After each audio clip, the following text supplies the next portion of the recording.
Welcome to This Explainer. Today, we're diving into a highly relatable and honestly fascinating thought experiment. What happens if we drop modern technology, smartphones, social media, the whole shebang, right into the middle of the classic 90s sitcom Friends? It's a hilarious premise, but it really forces us to look at how much our own relationships have changed. Just imagine opening your phone right now. You're scrolling Instagram and boom, there's Ross posting, "We were not on a break," in giant, aggressive text. 5 minutes later, Rachel fires back. She uploads a story just as single, cryptic coffee cup. No caption. Suddenly, the entire internet is forced to choose sides. So, what if social media actually existed for this iconic group of six? You see, the original show's magic relied entirely on face-to-face friction. Think about it. Missed timing, unannounced apartment visits, anxiously waiting by answering machines. If someone disappeared, you actually had to wonder where they were. But introduce a digital reality, location tracking, giant group chats, read receipts, and you completely shatter that premise.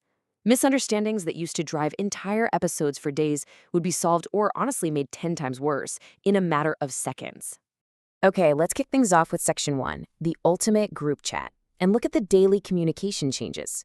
Because instead of those spontaneous Central Perk meetups where everyone magically just runs into each other, we'd have a giant, chaotic group chat.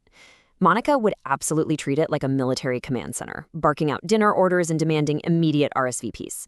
Ross, he's sending 12-paragraph texts explaining things literally no one asked about. Rachel responds to all of this with a single passive-aggressive heart emoji. Chandler communicates entirely through memes and sarcasm. And Joey, well, Joey leaves 3-minute voice notes that somehow never actually answer the question. And then, of course, there's Phoebe. She'd occasionally vanish from the chat for 3 whole days, only to return with the most bizarre digital excuses. She'd drop a text like, "Sorry, my phone thought I was emotionally unavailable." It perfectly captures how her chaotic, unpredictable energy would translate to the digital age. Moving right along to section 2, relationships in the public eye, where we'll explore emotional chaos online. Think about Ross and Rachel for a second. Their entire dynamic was built on assumptions and awkward face-to-face showdowns. With smartphones, that legendary "we were on a break" debate wouldn't just stay quietly contained inside a coffee shop. Oh no, it would become internet history. We are talking global trending polls of Team Ross versus Team Rachel, endless reaction videos, and massive, multi-part relationship analysis threads on social media. We wouldn't even get those dramatic hallway shout-fests anymore. Entire arguments would unfold passively through digital warfare. Step 1, Ross posts a long defensive explanation. Step 2, Rachel publicly states she refuses to respond. Step 3, Rachel quietly likes a comment agreeing with her. And finally, Step 4, a brand new explosive fight erupts just because of that one petty like. It's an entirely new layer of conflict fueled purely by screenshots and notifications. Meanwhile, Monica and Chandler might actually look like social media's absolute healthiest couple, at least on the surface. Monica's curated feeds would be flawless, perfect meals, pristine holiday traditions, immaculate apartment organization. But Chandler's secret reality? He'd be uploading behind-the-scenes clips exposing the frantic, sweaty chaos it took to get that perfect shot. It would brilliantly blur the line between real life and curated performance, which is exactly what modern couples deal with all the time. So, while relationships might suffer under that public microscope, let's look at who thrives in section 3, winning the creator economy. Because it's undeniable. Joey absolutely wins this universe. In the 90s, his acting career was a constant struggle with limited opportunities and subjective casting directors. But online, where you have a direct, unfiltered line to your audience, he would be an unstoppable force. He'd build a massive content empire. We're talking cooking videos, behind-the-scenes audition diaries, daily life vlogs. But the real gold mine? Millions of people would tune in to watch him review sandwiches with absolute, utter sincerity. He wouldn't even have to try. "How you doing?" would go from a simple pickup line to global internet slang overnight. And we definitely cannot ignore Phoebe's potential here. Social media rewards originality, and nobody was more original than Phoebe Buffay. She would accidentally become a massive influencer. People would be making viral dance remixes of Smelly Cat. But the best part? She would refuse incredibly lucrative brand sponsorships for the most niche, weird reasons.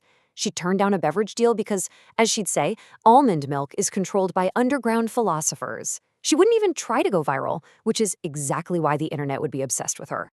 But it's not all sandwich reviews and viral fame. Let's look at Section 4, the cost of virality and the intense pressure it brings.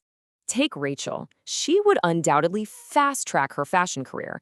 Instead of making coffee for years just to build connections, she built an audience instantly with style content and brand collabs. But there is a heavy cost. The relentless pressure of digital approval might completely derail her journey. Rachel's original story was about genuine self-discovery, finding out who she was outside of her family's money. Social media turns identity into a performance, which honestly might have made her personal growth so much harder. And Ross, oh, poor Ross would suffer a complete digital downfall. He overexplains absolutely everything. Every single post becomes a debate, and every minor correction turns into a massive thread. He tries so hard to make serious educational content about dinosaurs. And sure, it would go viral, but only because the internet would turn his overly academic facts into mocking, ironic memes. Every comment section would literally be a battlefield for him. Which brings us to the biggest, most profound shift that nobody really talks about when imagining this scenario: Central Perk. Let's explore this in our final section, Section 5, the end of Central Perk, and look at this profound shift. The truth is, the show wasn't actually about the coffee. It was about the intimacy of just being present together.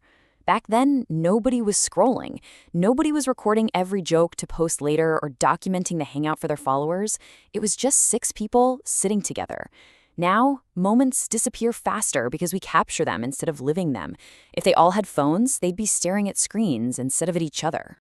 And this right here is the core takeaway. The show remains the ultimate comfort watch for millions of people today. And it's not simply because the 90s were a quote-unquote simpler time. It's because human connection felt slower. And slower, more often than not, meant deeper. We watch it to be reminded of real conversations that weren't constantly interrupted by push notifications and buzzing pockets. So think about this final question. Would a chaotic, connected, and highly public digital universe actually make the lives of these characters better? Or does social media destroy the very magic, the intimacy, and the depth that we still crave today? It's a powerful reflection on what we've gained and perhaps what we've lost in our own friendships. Thank you so much for joining me on this explainer. I really hope this gave you a whole new perspective, and I will see you in the next one.